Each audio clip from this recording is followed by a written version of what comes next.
Merci la fidélité na bino na programme SML 13 télévision. Tous allez le lundi 11 octobre 2021. Nouvelle aventure pour la poste Oyo. Na cadre ya libre débat 001. Tobandi lo merci parce que vous avez Kilimo Bimba. Très nombreux. Il y a ko linga émission na bino pe kolanda yango. Merci également na ba observation. Nyoso Oyo boza ko sala et pas ina biso toute l'équipe à merveille Vangu. Ba saluer bino parce que ba ebi que boza wana breaking news.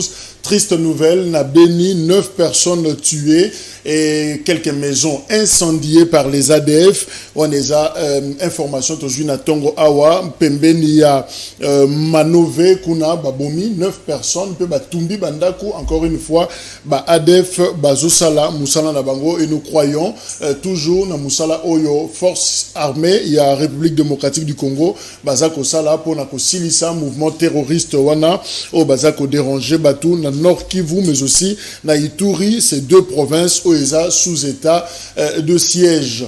Dossier, il y a désignation d'animateur, il y a commission électorale nationale indépendante. Boyebi que comme vraiment soni sikaoyo, comme on a né basal ensemble bazako fingana, bazako lobana ba vérité oyo et koki ko lobanate et comme pratiquement le roi polémique il y a ba musicien. Alors na makambola nyonso corruption, menace de mort, tout ça.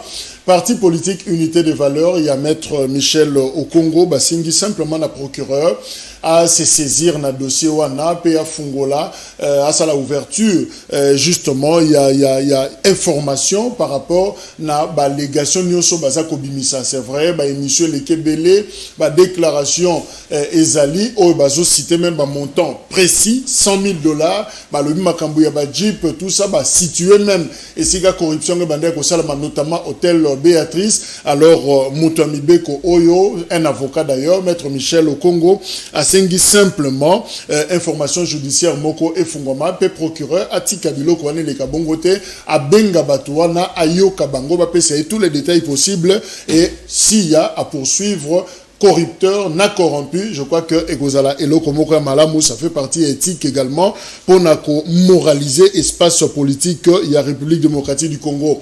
Nenge Tozoloba lundi, artiste musicien Moko, Oyo Azana Butembo, Kombo na Delcato, Bazako Sambisaye, la procédure et flagrance parce que Bazo reprochait justement que à Saline Nzembo Moko, selon ANER, Agence nationale et renseignement, pe na Nzembo wana Azako Benga Batu, ils la violence contre les policiers, pe militaire, il y a Mboka Nabiso. Alors Bango Balobi, c'est un artiste engagé, Kanga Kiye, pe Kita Kiye, la tribunal de paix, il y a Beni, et finalement Balobi Azako continuer Nzembo Asali Nzembo Ebele par exemple Nzembo lokola politicien escroc Asali Nzembo Mususu Balobi état de chaise yazo benga état de chaise et non état de siège Alobi président Achakimbia ce qui veut simplement dire que président Akimi le président est en fuite opération Sokola 20 voilà et ça parmi Nzembo Oyo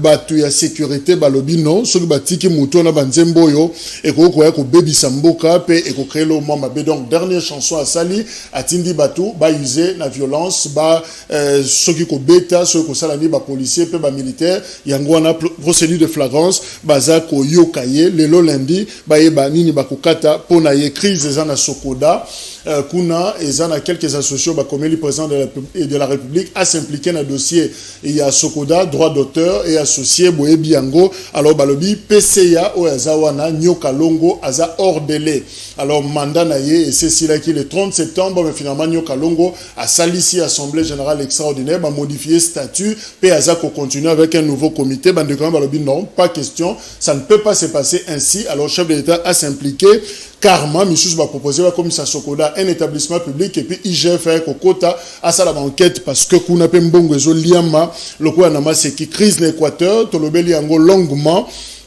Selon Caucus, il y a des députés ressortissants Équateur au bassin MLC, sali déclaration balobi Jean-Claude Bayende, aza parmi bateau bazako Benda Singa par rapport à dossier on a pour déstabiliser province. Cet ancien gouverneur Yepé a tikité à répondre bango na Tongo Awa à lobby que yé na makambouana azakunate Pe bateau bazolo bakeya outa na MLC c'est faux. Il y a un partenaire, il y a Jean-Pierre Bemba na contexte électoral, il y a deuxième tour en 2006 na Union pour la nation. Donc yé Bemba muta salayete mais ce qui les lo baza ko reprocher Bemba na dossier Équateur selon Jean-Claude Baïndé c'est simplement parce que ami kotisi na comité to na gouvernement il y a Bobo Boloko gouverneur actuel alors ko sangana na yena gouverneur Équateur nde sali que baza ko reprocher Bemba ami kitisi makasi ezaki parti à munene mais un article oyo Jean-Claude Baïnda lobi MLC et kiti vraiment makasi alors batika ko bebisa kombo na yeba s'occuper ndenge nini ba komatisa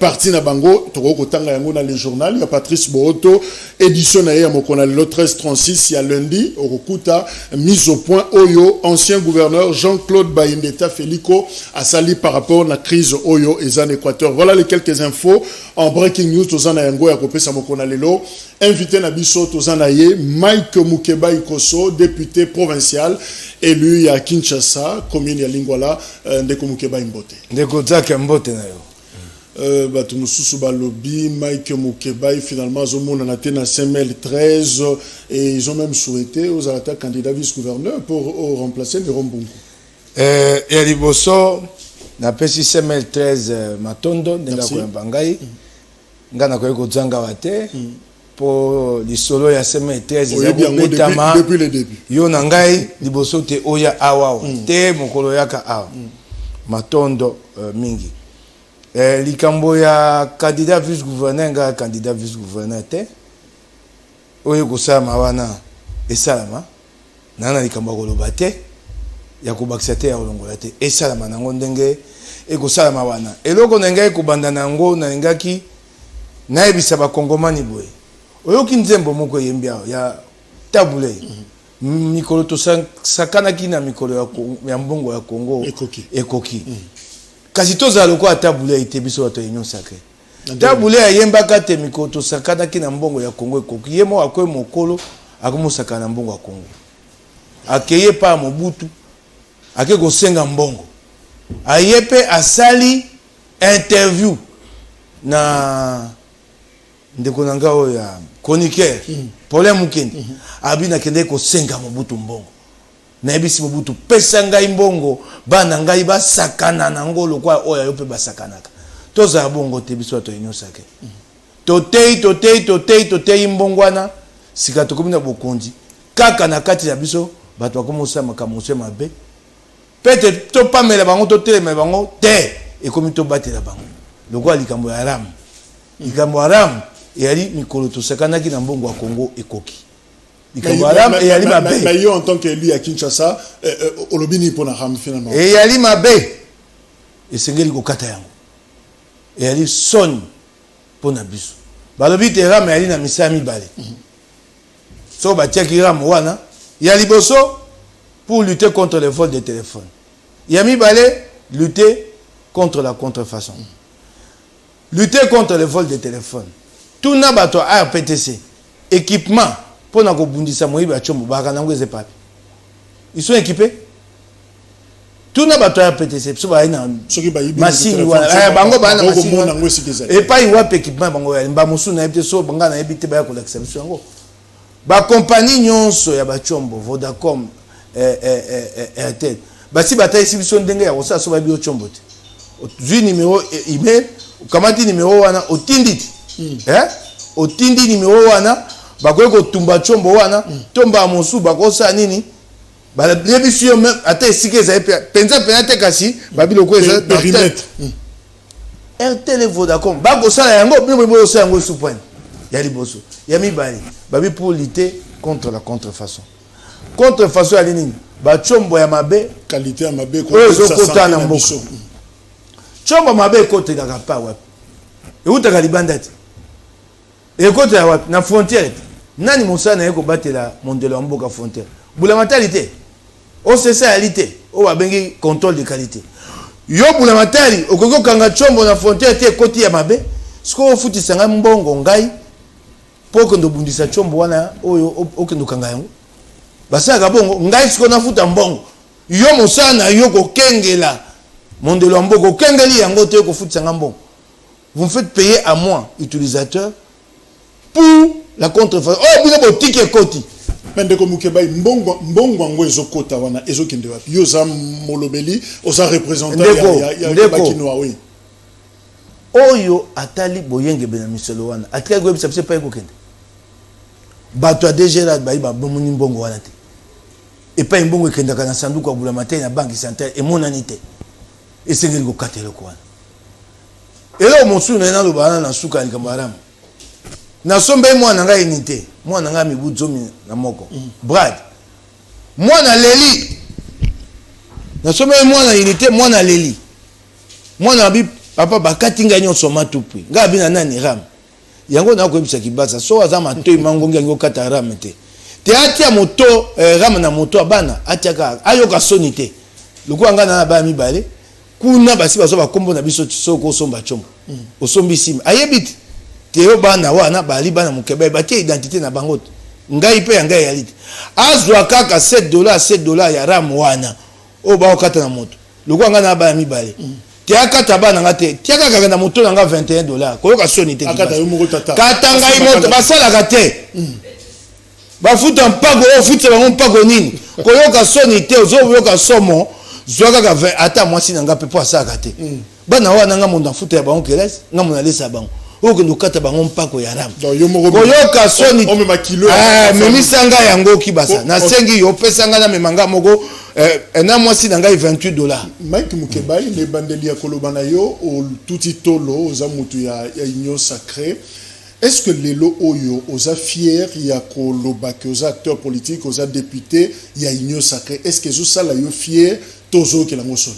Nana lolendo ya kobatenali moto ya union sacrée po ya linzela toponaki pona kobongola Congo. Kasi makambo mosusu ekosama union sacrée moto ekopesa ngai soni. Neti nini? Makambo ya eteni longondo. Ndenge batika ye. Makambo ya ram ekopesa ngai soni. Po ekozangisa nga maloba. Po tobundaki pona mbongwana. Okoyo kosenga ngai te na ya kotelemawa na banda kokumisa makambo mabe. Na kokate bato bakotsomela ngai.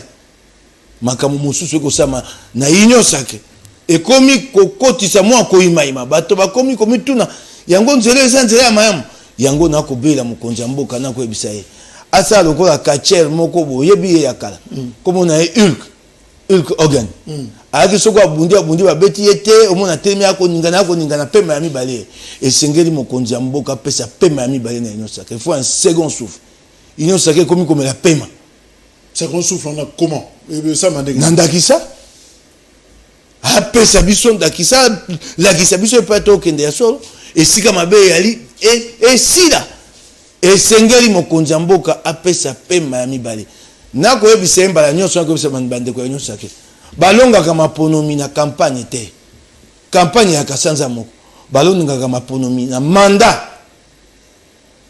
mibumi tano boye nango mokolo nyonso yo yali mokolo ya campagne maloba tokoloba misia tokosala campagne yango wana liboka yango nde tokodolakisa ba imboka na suka ya manda soki awawa eloko ya malongo esala mate na suka ya manda pe tokozala eloko ya kotalisa bakongomani te mais nesika boza awa na liboki oyo boza na yango ozo penser que soki lobinde élection ezali campagne ezobanda vous avez quelque chose ya kolakisa na peuple toali na misalo esalami nayebi te mabe ali epai na biso ngai moko nakopamela yango kasi toali na misalo tosali lokola mosala tosali ya kobundisa kanyaka ekoti misolebe mosala o zulu asali alingete banda mboko oye bandi totui bonsomi na biso telelo yo somona bokonzi moko ya kobundisa kanyaka yango nakoyoka bato pepe denkele bakotia pe monoko si bapomoli mboko bakotika biso na maboko eloko emwangana nyonso ezali ya kobandela nyonso misala eyali misala alingete asali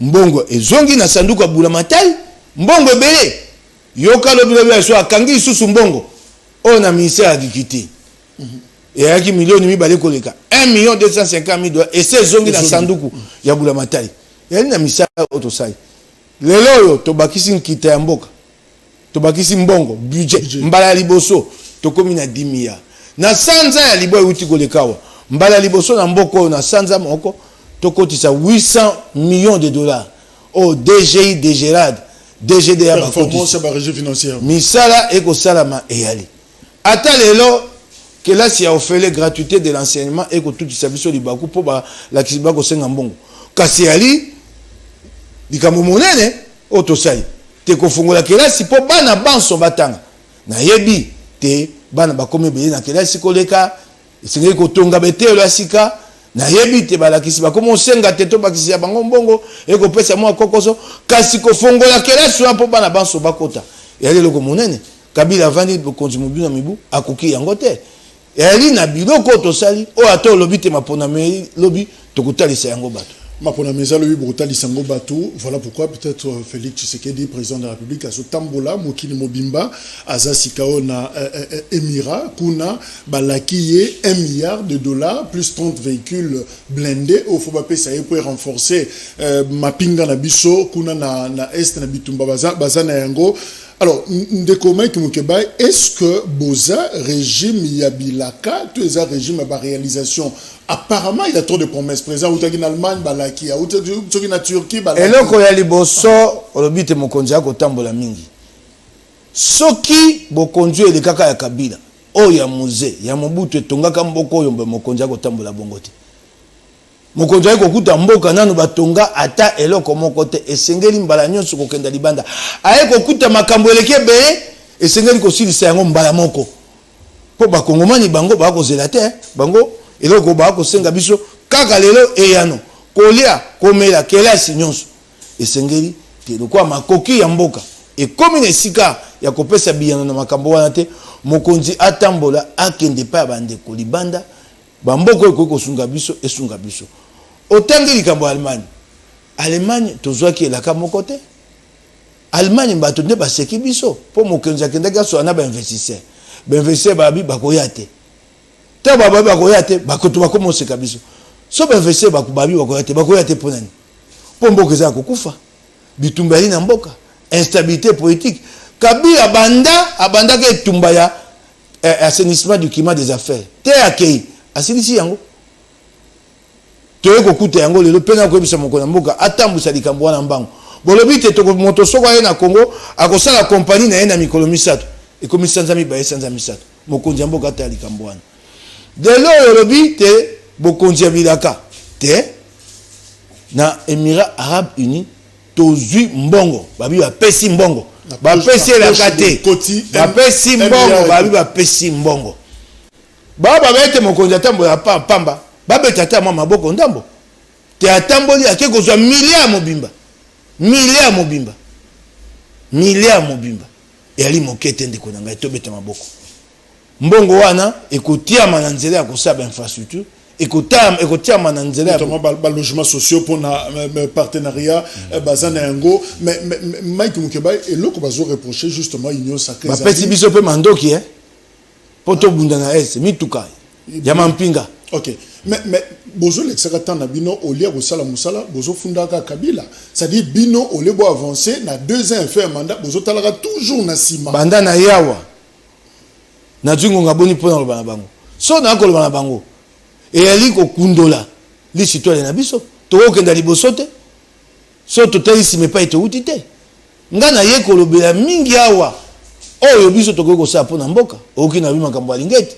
Kasi tango na ba makambo alingeti. Ikosengela tena bisa Kongomani te banda mboko e banda mosala bongo na salami te na kotanga Kabila te pona ko memisa Kabila ngambo lelo ngambo eza ya biso biso to okenda te to koma nasuka to bate to kokite po tete to ndimaki bokonzi elingo bate to zana makoki ya koyela ba Kongomani biyano kasi to koyeko boya tete to yebisa ba Kongomani tale sika bo uti tala pasi to kuti tokuti awe yali dollar moko so bitoko mana kama na miwi bale kokate bondi matoko matana tukumi bale oko kangai yango na mbala toko zonga sima ko bisa ko mumai botale sika to uti na bino botale pa biso to komi na epa to lingi to mema bino mais siko eloko ni nezo zanga pe finalement na niveau ya union sacrée to zongela yango po bosse Mike Mukeba boza bana mikete boza mikolo mais union sacrée kino lelo bo créer yango structure ezate coordination ezate mokambi ezate voilà pourquoi tango zuma loba awa o se référer na mokonzi ya mboka aninga na lokola kacher ndenge lobi awa po acha ordre mais na bino moko ndenga ta ancienne majorité présidentielle à Kabila FCC ndenge zaki structuré bino boza incapable ya komona tama ki mukeba coordinateur union sacrée et salami na pasi to sali union sacrée na tango etumba masasi ko betama esika nyonso moto mbongwana azwamaki ayebaki te mokole ko senga te to sangana pona kotia kabila pembeni etumba wana esengeli kokota yango eloko esalamaki yango tango toko kena ne tumba wana to akina ngonga te akovanda kotia lokasa pona koyeba boni kotambwisa union sacrée pasi na biso ezaki yango wana toyeko sise tumba wana tobi to banda misala lelo yo nakoyi ndeko bwaka mbela na oyo amokonzi ya liboso ya union sacrée ekosengela te bato bavanda bayeba nani akosa mosala nini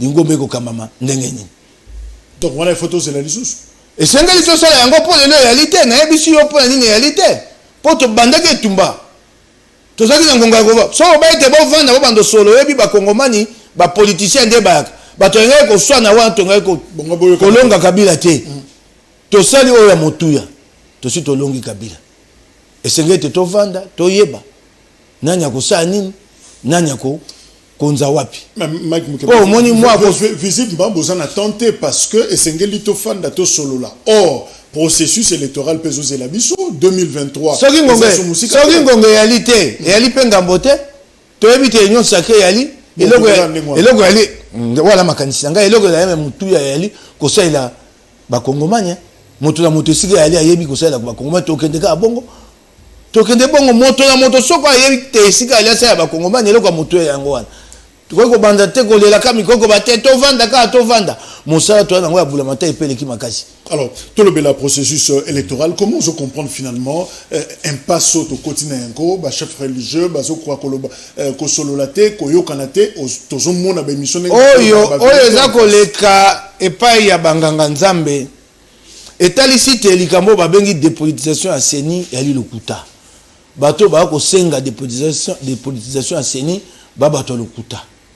Batika yango bako lekisa ya bango bato wana posa maponome ko esa mate bako lekisa biso ngonga poste ya président ya seni nde ebonga ya monene koleka nyonso na seni yende moto akokamba seni poste wana ali dépolitiser sans société civile ba pesa yango société civile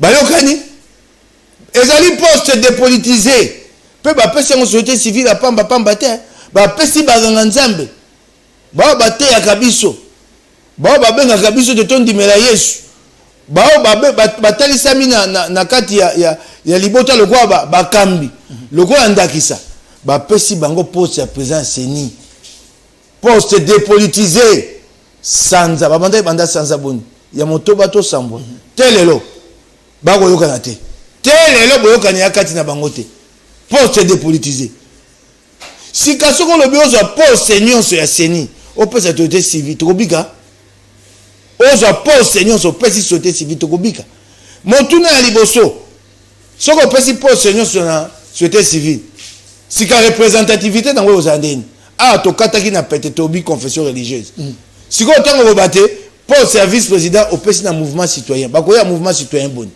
wana ya koleklepso ngonga bato bakoluka biloko oyo esa te baponome ya te tokonovana na mesa tosolola toza na posa na yango te consensus yango bate toya konégocier consensus yango na ezoluka mipa ba nganga nzambe po bayokana na mokambi ya seni lite ya oyo nga na zwi yango wana seni na ndenge sami lelo eza ndenge longo bani na ndenge nini ngai na kokota na seni yo koti yo ozali ensemble ngai ensemble naza sinzeli ya idps sinzeli ensemble et vice versa. Pour na yo politisation continue présence ya ba politique ezakati. Je koko ba bongo poto basali yango bongo po koma na ba bengi na lokota li français neutralisation.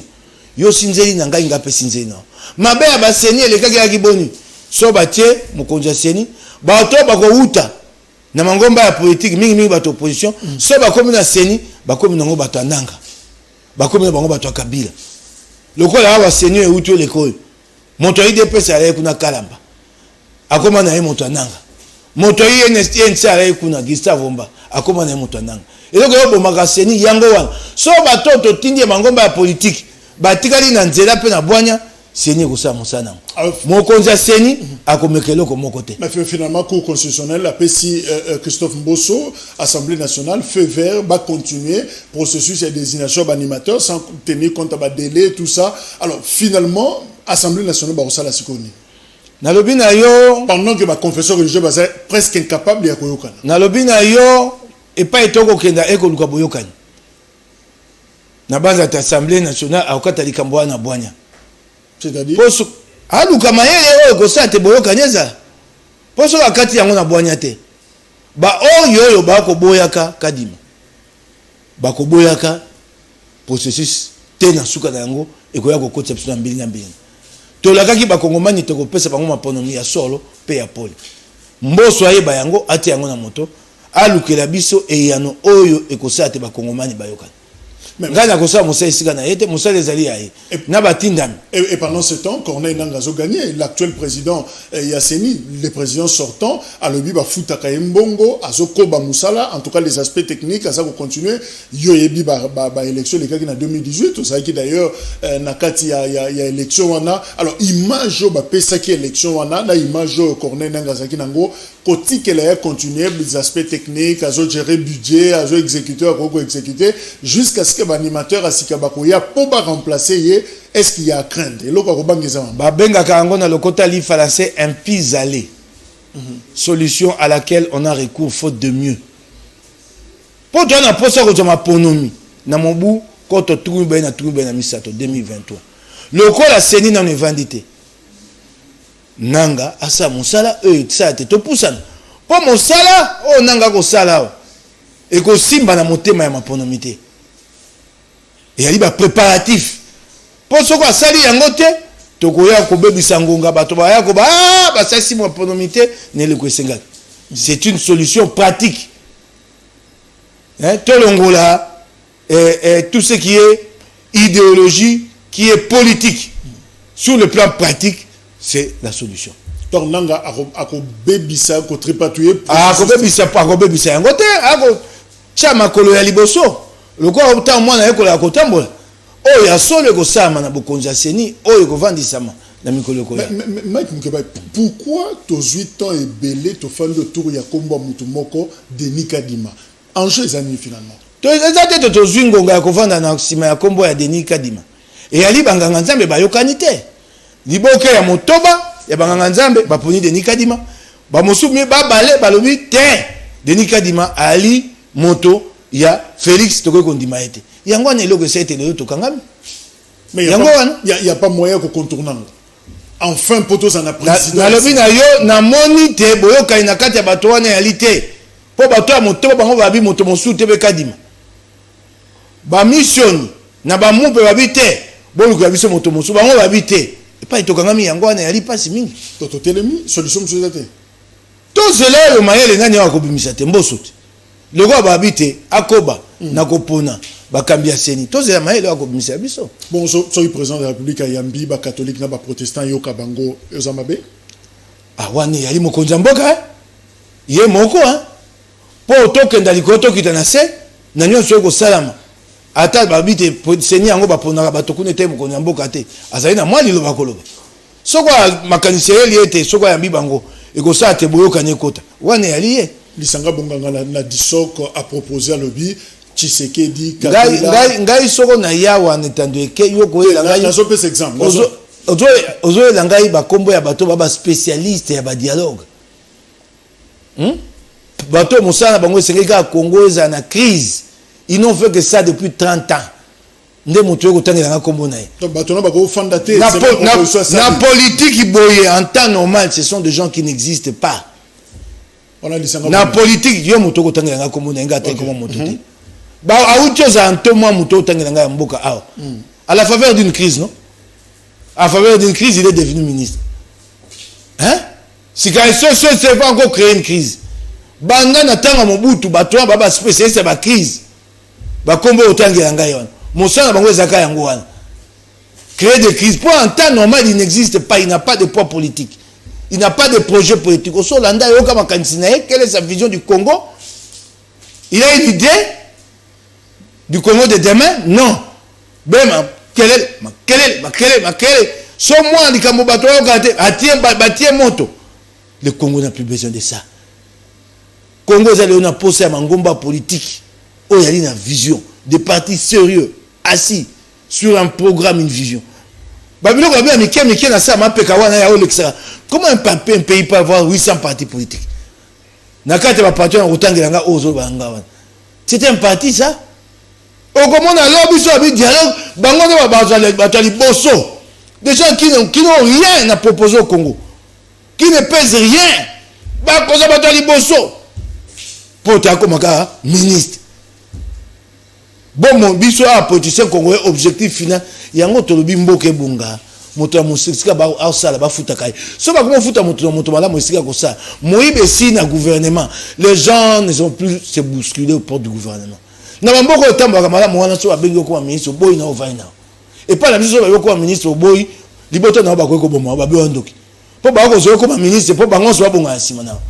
Tama moto yo so kwanga na ye. Po se wana pe ba ministre to ndo lango esute. Tala aussi, mon amboka mobani, professeur d'université, bango nyonso, ba ministre. Ba cabinet. Bango nyonso. Ba ko ngani di futa. Quand ils seront payés 15 000, 20 000 dollars, ça va venir un jour au Congo. Bah, les profs d'université n'ont pas le temps de travailler dans un gouvernement. Parce qu'il a le temps plutôt de faire la recherche. Kokoma Mikanda. Kotindi Kamaele ke daliboso. Kala tala le bango nyonso baza gouvernement. Ah, ce côté ma politique, koya kotanga yangate ba kombo ba spécialiste en création de crise. Merci. Alors, Mike Moukebaï, tout ce qui s'est dans le meeting, il y a la Mouka. Martin Fayulu a tweeté à l'objet impressionnant. Un meeting sans casse, sans incident et sans bavure. Gloire soit rendue à Dieu. Félicitations sincères aux Congolaises et Congolais pour leur engagement et leur détermination à défendre la cause nationale. Signé Martin Fayulu Madidi par rapport à Oueleka qui samedi, évidemment la veille, gouverneur Ngobila Azalaï, qu'on a toujours la Sainte-Thérèse pour mobiliser. Mais on s'est rendu compte que c'était quand même une grande mobilisation. Et là, quoi, Liboso, Totika, Soko Moninga, Ngosa Makambona, ya politique, Kotia Kaye, Bakal. Na senga ki yango lelo na beti maboko, Totika Fayulu, Atamba. Ba Kongomanyo, Balisi Mafayulu, Baya Koyoka Peye, Moto na moto, Ali na Batonaye. Soko Kotuna Ngai, Teagi mobilisation, et mobilisation na ye. Ce qui les lois katumbi yao elomba temi au moins un peu million ya batu bakoya nanze. So facha bia kitakuna au moins un peu million ya batu bakoya nanze. Mona moto un bato na ye et là ko kata nyonso yali mapononi. Pona moponomi o alongaka et alongaka na lingomba bato balandaka na simate. Ce qui fait la décision aux élections, c'est pas le nombre de tes partisans, c'est la majorité silencieuse. Et majorité silencieuse wana pona kolonga yango mosala mokonzi ya mboka akosala yango na kobelela esengeli kobongola Congo oyo etikali etali bato bakenda batia makele bakita nga na beti be maboko pona likambo moko te batiki ya sa milulu na kasi na yoki ya lobi te état de siège bo opposant mabe na bango yango ngape na opposant mosala na eka kochola pas de proposition habite état de siège et ali pona koyiba piller les ressources. On a compris leur mot. Obi oppose qui oppose. D'après qui opposant. C'est-à-dire au niveau le banini. C'est-à-dire vous remontez à Mabé. T'es vous remontez à Mabé t'es kokosa. N'a pas de opposant ça. Obi état de siège ali pour piller les ressources. D'accord là qui s'habille depuis état de siège donc tant état de siège exact so montant na moyibi akoyibate. Et c'est l'état de siège et ya pour monter yiba. Tant le but oyoki ya pesi oya mayele pona aussi c'est tumbana est aucune proposition rien que de critique non objective ndeko bitumba ina est non Kivu Ituri nous sommes en guerre so lelo ba yini ba côté biso na Congo aw banguna ba côté na mandoki popo bundana bango vous n'avez pas décrété l'état de siège. Une partie de la République est en guerre permanente depuis des années. Mais nous n'avons fait que donner la réponse idoine, adéquate, appropriée. Nous devons décréter l'état de siège pour faire la guerre. Avec 9 personnes tuées.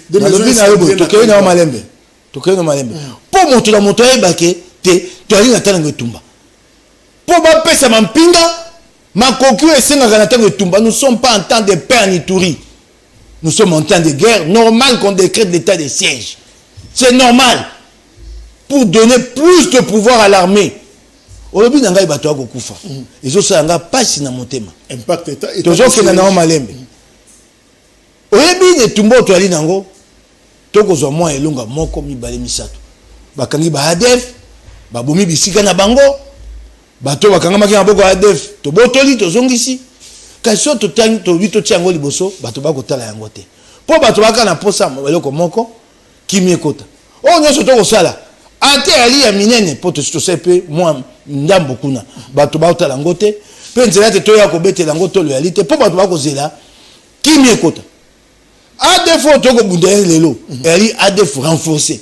Yebate banda sans amini au mois d'avril 2021. ADF a salo babinga le côté français allégeance na Daesh état islamique. Et ça ADF ya mibo likakite. Donc elingo batelelo a comment moto ya Al-Qaïda non Al-Qaïda te ya Daesh état islamique. Engo bate bako zwa mandoki bako zo makasi pa ya Daesh. Yangomba mususu moni etumbe makasi. Donc formule l'état de siège eza simbaté. Pour les adapter. Mboka eza na bitumba. Okolukelo koni. Mboka ene tumba mais normal de décréter l'état de siège. Mboka ene tumba so ka mboka ene tumba yo tsabi ebeli batno. État de siège ali pote ba moto nyonso ya bana no te toane tumba. État de siège ali te pote toana kati etumba makoki ebele pesa mana mampinga pour donner plus de pouvoir à l'armée pour na misala ko sala yo na yango na zo tunao lelo to la muki babi banguna bakoti na Kisasa sika to ko bundaka na banguna wana to ko batete to koti na état de guerre. Le chef d'état va appeler à la guerre. Il va faire un discours solennel, il dit que le pays entre en guerre. C'est ce qui a été fait. OK. To bite ituri na no ki vous bakoti na bitumba. C'est logique. Na bato ba yebi tina ya mboka. Na bato ba na posa be ya koluka kochola. Be ya kochola. Nde bango bakoya koloba yango. Le quoi nde fa yoko ba non, c'est pour piller les ressources. Mais monsieur explique, avant il y avait combien de ressources qui étaient pillées. Les lots bajongo état de siège favorisé nini et fongoli nzaya nini o ya koyiba mabanga ya mboka. Mike Mukebayo, merci. Je crois qu'il fallait oya pour na commenter na biso ba question d'actualité oyo tozana yango juste après tozo Mbappé bandeko ya la muka o ba ko sala restitution pour na koloba pe par rapport na oyo lobby makanisi o bango bazana yango dernier mot pour na lilo. Liloba ya suka e ali bembela na mokonzi mboka na ebisi ye apesa union sacrée pe Miami bale. Mingi atala Kisasa.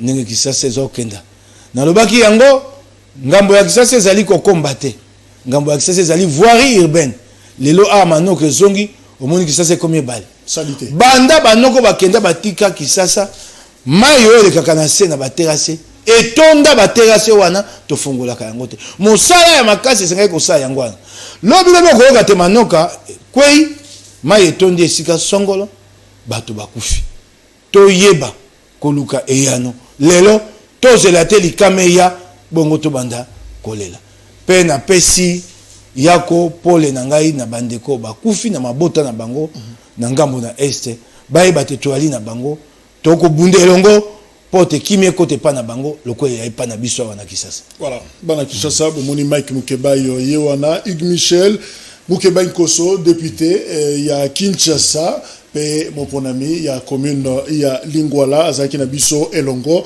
tokope mamuke na élément ya meeting ya Lamuka na Sainte-Thérèse na Njili et puis après toko continuer émission. Merci. Matondo mingi. Nyonso nanga ameka kosimba mokanda moko ya senite nanga na biro na ye kola benga na bango administration ezali na seni administration wana ndenge bamisioni na bamipe basango na bapaster baka SSC na 5 balobi administration na basala misala pour na toza retard te. OK? Bakosala misala basala inventaire batala makambo bami bongisama mais moto yo babengi nanga kombo na yali boloko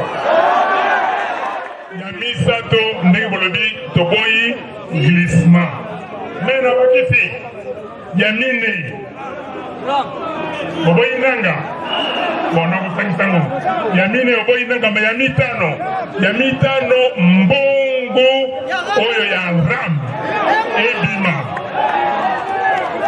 toyokani mbongo ya ram ebima bana mboka esengo mingi na komona bino ndenge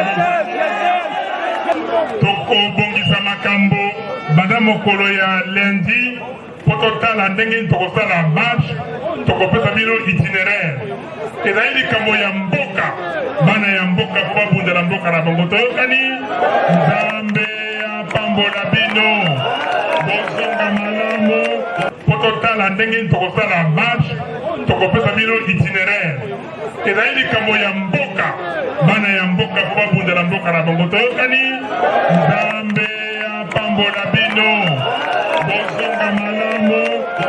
Merci.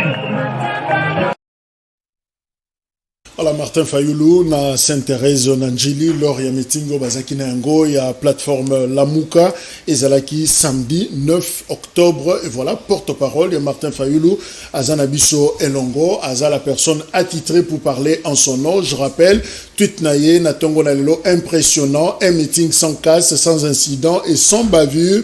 Gloire soit rendue à Dieu. Félicitations sincères aux Congolaises et Congolais pour leur engagement et leur détermination à défendre la cause nationale. Signé Martin Fayoulou. Maman Chantal Moboni Azana Biso Elongo Mbote. Mbote ndeko Jacques, mbote na ba Congo nyoso, liboso na na pesa population congolaise en général, pe kinoise en particulier. Merci mingi. Na sens patriotique au balakisi, ba braver dictature malgré ba complication mais balakisi que la Muka c'est le peuple congolais. Tant on attend un message à Mafa, Martin Fayoulou m'a dit na mon on dirait l'or moins Zozanga. Il fallait appeler ça quand même merci na gouverneur, merci na police pour la sécurisation quand même il y a meeting non?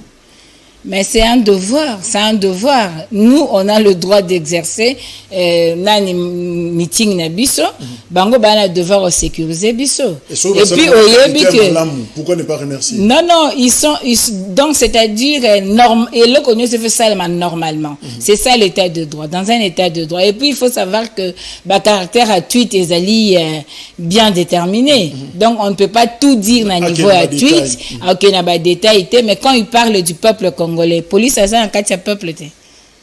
Merci. Alors, meeting wana finalement batobele ba constater, ba noter selon ba observateur que mobilisation ezalaki makasi, c'est vrai le stade wana ezalaki terrain wana ezalaki occupé la veille na gouverneur de la ville au pasalaki meeting na ye. Peut-être que on pouvait se dire pour la deuxième fois na même terrain, mais finalement va répondre c'est créé à mobilisation en Ezakinini. Même Yemoko Azaki impressionné. Martin Fayoulou. Face à un peuple déterminé, dictature est en a plasté. Congolais à Koli, Congolais à comprendre que bazo linga ko botolem pifonaye ya ko exercer démocratiquement ba droit na la constitution. Et Congolais à comprendre le but, il doit faire échec na batu ya lolenge wana. Tout le meeting ou ba marche salemaki avant la Muka, ça avait un seul objectif, la démobilisation du peuple. Mais ayant compris cela, peuple tract boakami na veille ville Kinshasa mbaba qui tract balobi que meeting ya la Muka eza annulé comme le 20. Tout ça ezali ba indice à démobilisation. Mais le peuple congolais a l'acquis que biso toponaka Martin Fayoulou 3 ans après toza derrière Martin Fayoulou combat biso tozo bundezali combat na biso peuple parce que la Muka étant l'esprit du peuple yango mobilisation ana okoka moité parce que même na ba résultat na bango ya lokuta ba pesaka 6 millions de voix donc na résultat il y a solo 62% donc au cas mona yote mobilisation il faut ezala kaka et surtout que les lots comme même na ba o mususu ba kendaka mpanzi mususu ba comprendre que ba saka erreur ba zongi mususu ebele na la Muka parce que ba comprendre que rien ne va zéro chile chez nous. Mato yambi mutu ya union sacrée wa Mike Mukebai Mais peut-être que la popularité, on a dit, et ça battu à Fayoulou, peut-être que ça poudre aux yeux, parce que ceux qui ont dans le même terrain, on a ça la plein, côté on a plein, même pasteur, ceux qui ont la plein, Félix Tshisekedi, ceux qui ont on a vu la démonstration, donc Fayoulou ne peut pas trop croire, na ebélé à bateau, qui n'a terrain à Sainte-Thérèse. Bon, bisoto ok na basseste, parce que, lokola, ceux qui mouki, lelo benga bateau dans la plateau, benga balobelo msus. Benga baloba Fayoulou asila peuple abaye. Mais bazo kokate, moni pifo peuple apesa moto. Ce qui yoza ngote ezaka passe. Mais na lingina loba oyebi na bamboka oyo penza état de droit ezali, élite ezali au service de la nation. Au lendemain lelo ya discours oh ya makasi ya malonga le président élu à Salaki ba député nationaux ba un député national bakoya ko décortiquer meeting bako mema biso na basseste donc bakoya ko décortiquer meeting aloba kinini bako pesa ba point de vue na bango mais ce que zomona ezokoma ba histoire ba homme ba nini Eleanor Roosevelt azala clair alobi les grands esprits discutent des idées. Le but c'est de discuter des individualités, c'est la petitesse d'esprit. Donc aujourd'hui, c'est le président Martin Fayoulou comme patrimoine commun, comme symbole de la victoire du peuple, comme président élu, et non comme personne de Martin Fayoulou. Yango totan a kombonaye, président Malamuka avec le coordonnateur Adolphe Mzitu, ba bengisaki peuple aye, peuple ayanoli, eza mokolo esengo, tokoki kobebisa yango na ba baseste be ba masola balabala, tokolo ba masolo ezali na tina na litomba po na lobi ya peuple congolais.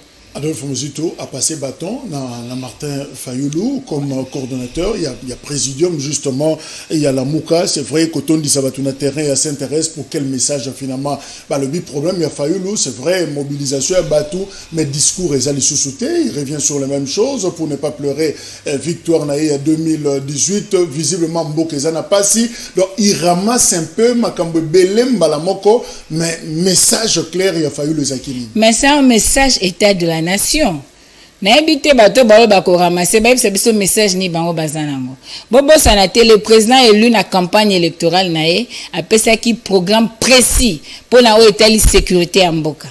Alobaki bien ndenge nini dans les 100 premiers jours nae et sengelaki asalake kankokolo ezala de localiser na Beni et sengelaki une force de surveillance de nos frontières et sengelaki asolola na ya Nations Unies Conseil de sécurité ko tuna bango balobi mikolo nyonso oyo ekoleka bato ebele bakokufa na Congo silence na bino lingi koloba nini atuna bango pona nini bazana kimia wana pe ayebisa bango esengeli situation ane longwa ba prétendu rebelle bazonga na bamboka na bango. Il avait un programme bien précis tango aye na meeting wana alobi biloba lobatin aujourd'hui l'état de siège c'est un fait oyezo sale malamboka oyebi lelo na état de siège on a plus de 900 morts, on a plus de 300 personnes enlevées portées disparues, on a plus de 42 véhicules incendiés. Ça c'est le bilan réel.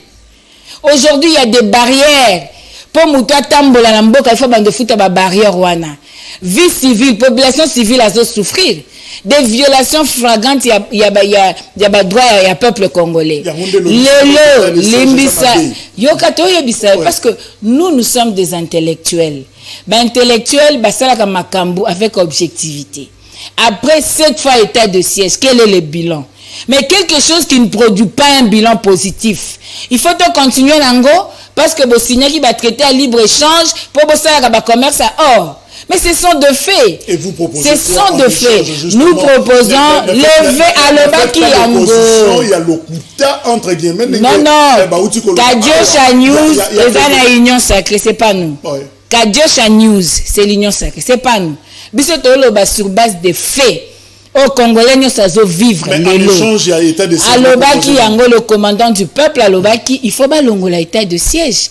Ndekolangai, na 2013. FARDC bengalaki M23 te. Tozali na état de siège. Lelo na Minembwe. Sud Kivu, état de siège ezate. FARDC zo opéré avec brio na Minembwe. Mais comment FARDC ou les tocha bango dans les conditions tozo détourner bon à FARDC, détournement en bon à militaire qui angote pendant état de siège. Batouba, ça a 2 mois ration zoyate. Autre vraiment normal. On a condamné parce que l'inspecteur. Alors, il ne suffit pas de condamner parce que quand on vous dit le fait, ezali ba fait ezosalema, ezali les gens dit ezali okutate. Ce sont des faits réels et surtout il y a le député national cassé quoi. O azolanda dossier wana azana ba donner nyonso wana pe alobi yango la kisi yango. S'il vous plaît. Ou bien nous aimons le Congo ou bien nous sommes au service des étrangers. Maman Chantal, porte-parole, il y a Fayoulou. En échange, il était ok. Balongo l'état de siège, Tolongoli et produire l'autre côté contre-performance. Et produire l'autre côté, oui. Nous avons service à la défense et la sécurité. Nous avons proposé des réformes à service à la défense et la sécurité. Nous avons proposé armer la biso dans les conditions. Pour Babundelamboka, nous avons de vaillants soldats. Nous avons des gens, mais les soldats congolais bazali caporalisés au profit des militaires mso bazoya pona ba cop na bango. Donc aujourd'hui, nous avons une armée. Donc on travaille une armée wana ba pesi bango ba solde na bango bien, ba encadrement bien, logistique ezali, psychologie na bango ezali bien, ba kobunda bien na mboka. Mais si on continue à l'état de siège, nombre de morts. Est-ce que Fayou l'a considéré armée? S'il vous plaît, ça c'est quelle accusation? Fayoulou, mais il est congolais. Il a beaucoup d'estime dans l'armée. Combien de fois ça il a tout à féliciter ma FARDC? C'est ce que les gens oublient. Tout comme bazan un système instrumentalisation armée, ils pensent que ceux qui bazan un pouvoir armé ça bango. Non, ça c'est la bassesse, c'est la bassesse. Quelqu'un qui est sous l'oppression, quelqu'un qui qualifie l'acte qui est en train d'être posé. Ok, ça a plainte. Mais puis, mutua sali plainte wana. Tout ça na émission na plateau na yo. Attaque Tshisekedi. S'il vous plaît. S'il vous plaît, nous parlons des choses sérieuses. Il ne faut pas que tika batumsuba luka bezi si le président élu. Nous parlons des choses sérieuses. Aujourd'hui, l'état de siège et l'accès limite nango. Quel est le Parlement? Pourquoi on ne fait pas une évaluation en direct? Pourquoi il n'y a pas une évaluation objective? Il y a état de siège. C'est quelque chose qui dérange. Vous savez, guerre ou Melina Est. Ce qui sauvait un peu, c'était la résistance de la population. C'est le peuple qui résistait au prix du sang. Mais aujourd'hui, ce peuple est incapable de résister parce que tout est militarisé. Mais dans l'entretemps, c'est que c'est pas sur le terrain. On doit continuer avec ça seulement parce que... Olobi na Makanisia Martin Fayoulou na campagne qui va déplacer quand Kokolo, c'est-à-dire on doit mettre une base logistique à Makassi. C'est-à-dire militarisation pratiquement à région et à est. Non, c'est différent. C'est différent. Mais quand c'est-à-dire quoi? Il faut tous la unité na biso oya bitumba, base à la sur place, base à la organiser, armée pour nous défendre mboka. C'est pas l'état de siège. La population en zovaki na ba occupation na eza kandi toza na ba soda awa. Mutuna mtosa msana bango ba na rôle ya sécurité ya ba frontière, intégrité et territoire pour battre le peuple congolais. C'est d'ailleurs c'est le devoir. Non, c'est-à-dire non, les unités non. S'il vous plaît, on n'a pas besoin de ça. Le problème c'est quoi? Le problème c'est que bato sengeli ba vivre. Bato sengeli ba fonctionner le kola battu. Ce qui bato ba komi le kola ba nyama et komi likama. État de siège, Tosali. Nous sommes intellectuels, nous sommes politiques. Tosali bilan. Bilan est un négatif. Devons-nous continuer dans l'état de siège ou bien il faut tout changer fusil de Paul? Mais c'est ça, ou bien on aime le Congo, ou bien on n'aime pas le Congo. On ne doit pas être dialoliste pour le domaine de la sûreté de l'État, pour le domaine de l'intégrité territoriale. Parce que c'est notre vie en dépend. Donc, ezali question te mutua mais mabiso na batralala. Na yo ki lisusu awa. Alobi batu ba luka dépolitisation seni batoko. Mais ça c'est grave. Je phare d'ailleurs. Ça c'est grave. Il y a meeting wana. Finalement, selon Moukebay, dépolitisation seni c'est un rêve que ça est impensable était d'autant plus que poste Nanuya président Seni est déjà dépolitisé. On a naturellement un membre de la société civile, pour ne pas dire mouta confession religieuse. Alors, qu'on localise ou qu'on dépolitisé. Ce qui est basé sur bureau Mouimba Seni va passer un go la dépolitisation. Mais on est si bon, moi j'aime pas citer Bakomba Batu, mais ça fait mal. Il y a comment on attend sous batinda mi à peuple, ba député à peuple, koloba makamsu na plateau. Parce que la présidence de la CENI, ce n'est pas ça au niveau de la CENI a dépolitisé. Gouverner, c'est prévoir, c'est commander, c'est coordonner, c'est contrôler, c'est administrer. Donc, Ezali, Fayola l'accepte déjà comment se fait la gestion. La gestion, ce n'est pas la personne, il y a président Azawana. La gestion, c'est le système de travail, la combinaison de différentes structures, différents organes où ils ont composé CENI, et ça la coordination est bien pour mener le résultat est bien. Alors, Bolobi n'a biso à Bolobi que Ndeko IDPS n'a CENI a changé la Kazakh. Lelo, Ndeko ya INCA aux Asinzili ensemble, mais ça c'est faux. Vous avez un bureau de 7 personnes. Avec 6 et 4 personnes, majorité, disons Union Sacrée, et 2 personnes FCC. Il n'y a personne. Il y a des équilibres. Il y a pas. Non, nous d'ailleurs, notre combat aujourd'hui, ce n'est même pas au niveau de la désignation du président. Ça porte au niveau de la loi portant organisation et fonctionnement de la CENI. Comment vous voulez politiser en outrance la CENI? Nous avons fait 3 cycles électoraux avec les politiques. Mais essayons aussi de faire avec la société civile. Aujourd'hui, le problème qui est dans disons, le problème qu'il y a dans nos églises de réveil, confession religieuse, c'est un problème commandité, organisé, structuré par le politique. Non prouvé. Non prouvé comment? Vous avez suivi l'abbé de la Saint-Chol qui pouvait amener les gens à Béatrice Hôtel proposant 100 000 Najib. Qui pouvait parler du candidat du chef? Non, il est clair. Donc il ne faut pas que ça... Il ne faut pas que ça peuple congolais. Mais si ces gens ont la facilité à trafic d'influence, donc Félix Aloba qui n'a justice, trafic d'influence, c'est-à-dire il est informé. Donc pour dire qu'aujourd'hui, nous avons intérêt. Il y a qu'à dépolitiser CENI. N'a rappelé Bandeko. Est-ce que Bandeko va bosser que balala na cour constitutionnelle libanda? Ba bosser que banda le siège na bango? Pour la contentieux. Pour la contentieux ba invalidé. Pourquoi balala ki libanda? C'est parce que la CENI était politisée. Et ils ont estimé que batie bateau ba poni ba nommé bateau ba zwa ki batie bangote. On a des invalidés qui étaient réellement élus. Mais aujourd'hui facilement, je me souviens d'un député Moko, à un membre il SID, et si vous allez parti politique, il y a Martin Fayoulou, à Dosnobasi, à Loba, Boye, n'a parlé du peuple Liboso, il y a Corneille Nanga, tant que présenté, Moussala Nabango, il y a Séné, à Ibisi Aza, pratiquement, je paraphrase, son il y a Congo, il faut un pardon, na scandale, ou ça en 2018. Mais le lot, comme complication, ça pour ça remplacer un nanga le billet, azo continuer na musala, azo futembo. So bino na lamuka tango zo comme nanga lisusu, azo simbaka biloka seni, et ça non de. Toza na crise éthique na moralité publique na mboko, c'est général. Crise éthique na moralité publique. Papa zo kosa na TV, moi na ne hôtel na ndako. Moi na enseigne. Papa zo yiba mbongo wale moi na yeba ke papa nanga yibi mbongo. Toza na crise éthique. Lelo oyo. L'administration a saigné ezali. Les bureaux ezali te et si elongwe, eza démissionnaire. L'administration fonctionne. Bazo c'est le remplacement. Non, bazo c'est le remplacement, ba ko engager sénité, ba ko sale le côté. Ceux qui bazo expédier ba faire courante, ba sale le côté. Oh Nanga proclamé par résultat sur base de clé USB. C'est constitutionnel? Et dans la loi? C'est légal? Mais pourquoi état de droit lundi était?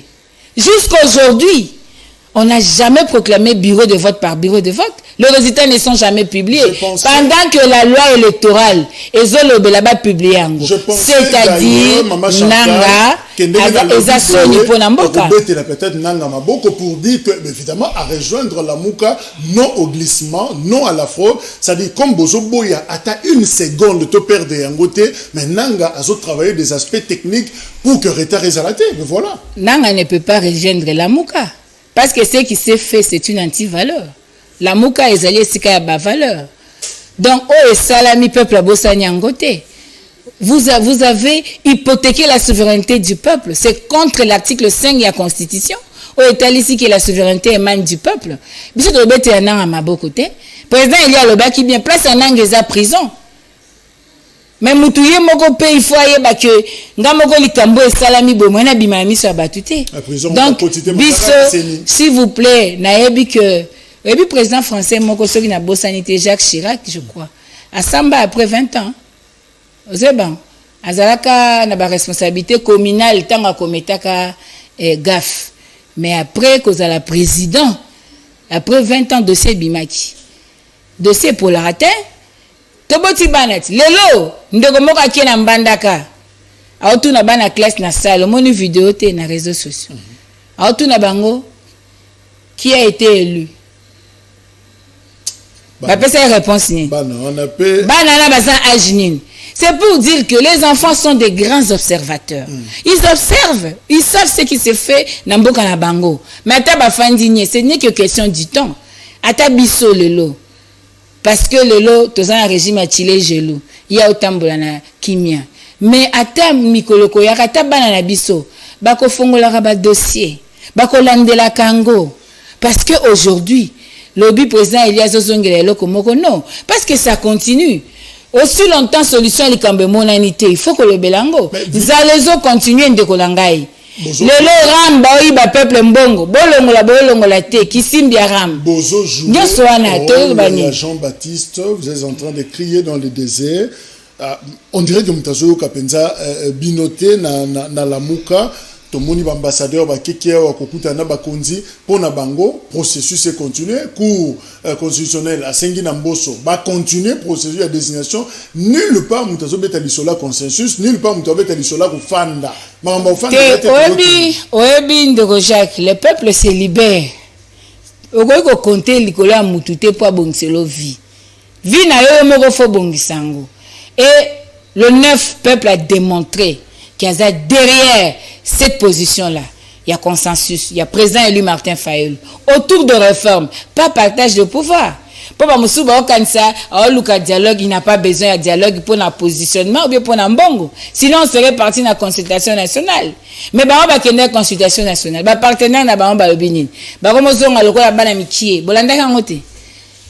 Aujourd'hui, bah si quand bah se respecter mutuellement té. Est-ce que les gens peut sa peuple ça?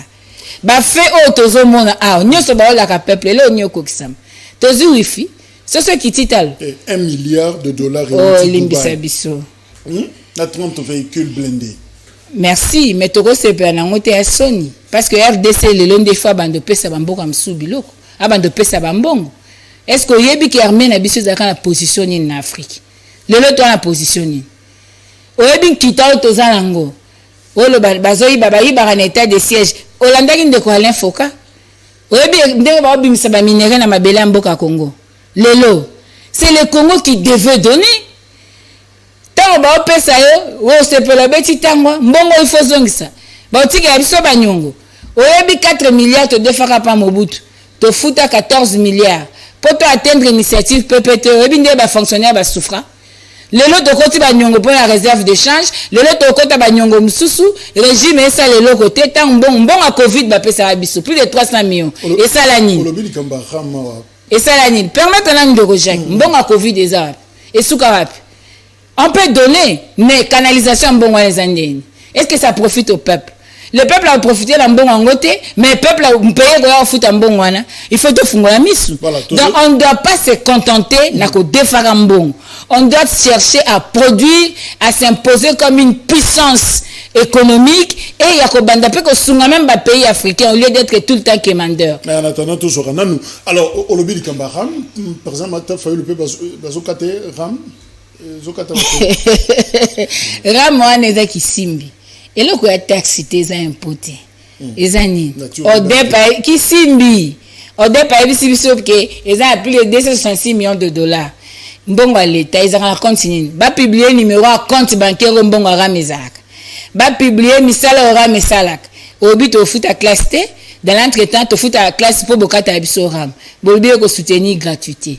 Comment un État a sa peuple naïe et le logo Luka côté Kadjosh Ezali, Kadjosh c'est bel et bien à côté à Union Sacrée parce que Otozo Mona est en normalité, c'est un État contre son peuple. Alors tozo silisa ndeko moko alobi na komona bilili to uti dayo kotala yango ndenge Martin Fayulu aza koloba plein na terrain ya Sainte-Thérèse ya Njili alobi eza penza démonstration que la démocratie se porte bien eza na bonne santé na mboka na biso en commençant par l'hôtel de ville de Kinshasa où va prendre simplement acte ba tie ba policier ba accompagner bino uti koloba yango c'est un devoir d'ailleurs donc ça prouve que il y a pas de rapport il y a copé ça à l'international les ONG de droits de l'homme il y a pas à décrier mort d'homme rien du tout Martin Fayulu a lobby en gros donc on peut se dire que les opposants sont à l'aise sous Félix Tshisekedi. Ndeko Sarkozy lobaki un peuple sans histoire c'est un peuple sans repère.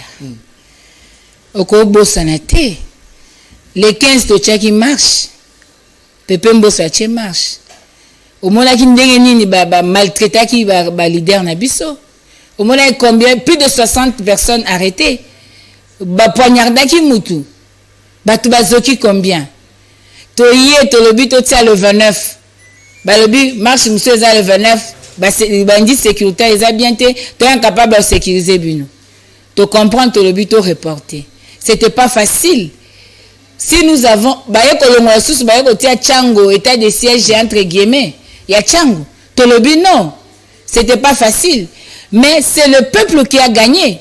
C'est le peuple qui a gagné. Aujourd'hui, l'assassinat de la démocratie est en téléchargement. Oyebi, samedi, na bengakio. Moi, j'étais victime à braquage, na poids lourd. Je n'ai pas de téléphone. Il y a Okozolangai. N'a un numéro moko en attendant, mais n'a évité qu'est-ce que je peux faire avec ça. Donc, non, nous sommes en politique. Pour vous dire, il y a beaucoup de choses. Oyoki n'a informé qu'un peuple à Ebango. Pour dire que yo sur mona, yo kanina bat bo solo li ba sa meeting le 9. Yo le 8 yo ko tia super meeting. Yo moko mbona ki na tindela ki yo ba tract, ba panzik sasa mobimba.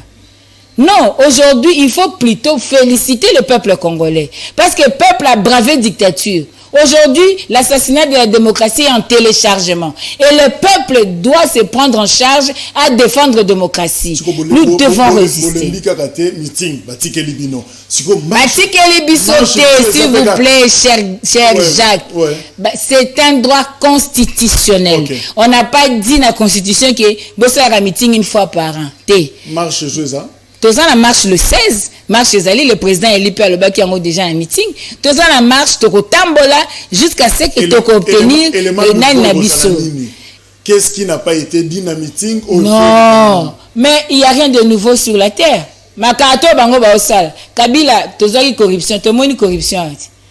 Na Kabila babanda réprimer ba marche, peu ba réprimer. Na Kabila bazaki kutu intolérance politique ya lelo leki kutu ya Kabila. C'est-à-dire il y a rien de nouveau. Et là qu'on se sale maramoki les ala aussi sale maman qui au commandambi. Mais c'est un mécanisme constitutionnel. Tolobi tant que toko résoudre le problème à loi portant à ce fonctionnement à sénité. Token d'élection, bisognos sur la compétition, tous en a la même chance à gagner. Na coup constitutionnel batie mutuna bango. Le la séni ba retombe la candidat du chef. Olingi tokende peuple a polimbu la qui voter et comme l'histoire ya séni na coup constitutionnel ba binsara batu. Jamais ango tolobi même objectif, pas de glissement, pas de fraude électorale. Pas une CENI politisée. Toko kene la CENI ou anate. Peuple fa se prendre en charge. Alors, yosa monoko ya Martin Fayulu pratiquement tout tangi tweet na ye. Alors, ce que zala ki ye na plateau na biso akoloba nini na peuple congolais mokonale. Akoyebi sa peuple congolais, merci nanou. Akoyebi sa peuple congolais a continué résistance, le peuple se libère. To bunda poto kangola ekolo. Tomi kosa te na ba 2000 ba 5000 bazokosa biso po babanda kokosa ba makambu mais na mboka na biso bonheur na biso zo dépendre na mboka na biso il faut to bundela mboka soki to bundeli mboka te to koza ba responsable historique to kotika putulu ba na biso pe ba ko souffrir lokola biso donc to telema surtout à s'adresser na jeunesse il faut se prendre en charge il faut yo ba ke lobby mboko ezali yo kondima te bakosa yo, kondima te ba utiliser yo pour de fin oyo avenir na yo ezali certain te. Il faut bunda na mboka po na mboka na yo, po mboka na yo ezwa bokangoli ya solo. Tolingi to kende élection na ba même chance. To kende ko bunda biso nyonso, ceux qui peuple la poni de ko Félix to ko beta maboko, ceux qui peuple la poni de ko Fayulu to ko beta maboko, pe ceux qui peuple la poni de ko Mosusu to ko beta maboko. Kasi to lingite to kende élection yo déjà basi ba chelio bi basi ba chelio ba bi déjà avance, c'est-à-dire to kende na match arbitre mwana na yo juge de touche leki na yo okende côté kuna tata mwasi na yo tout ça to kende match ndengwana ti. Toyoki même ba bruit moko na pona kosilisa forum moko ezali forum national pour la cohésion et l'unité nationale. Je crois que Martin Fayulu peut prendre part na forum wana ce qu'ils a convoqué.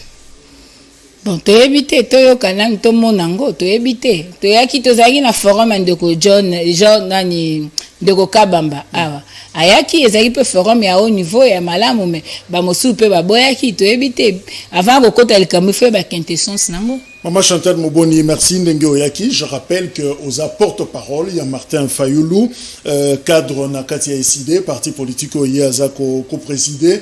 Je crois au Pesaribiso primaire Wana Yakoya. Après samedi, pour la restitution, il y a Sekaïté, meeting Nabino, il y a le 9 octobre à Sainte-Thérèse. Donc rendez-vous le 16 pour la marche. Peuple congolais, rendez-vous le 16, itinéraire, Toro Pesabino, Kalate, Boroza itinéraire, marche. Bokoya est belé, bo lakisaka na molongo mobimba ke bino boza 62% de voix. 21h rediffusion à libre débat, émission disponible sur YouTube. Tokutani Lobby pour la deuxième numéro de semaine. Au revoir.